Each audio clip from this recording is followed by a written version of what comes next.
انهم فتیه آمنوا بربهم.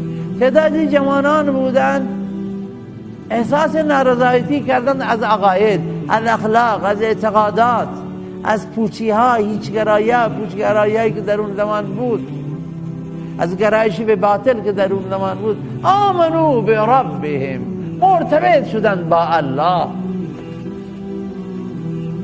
حضرت مفتی رشید احمد صاحب آمنو را یه ترجمه خاصی میکرد عارفانه، میگه عشقوا ربهم، عشق به الله پیدا کردن. امروز خیلی ها دنبال عشق هستند، ولی مولانا میفرماید تو مثنوی عشقهای کسبه رنگی بود، عشق نبود عاقبت ننگی بود. عشق با مرده نباشد پایدار، عشق را با حی با قیوم دار. این عشق ها و این جمال پرستی ها و این لذت پرستی ها، اینا اگر قرار ارزش ما را تعیین بکنه که یک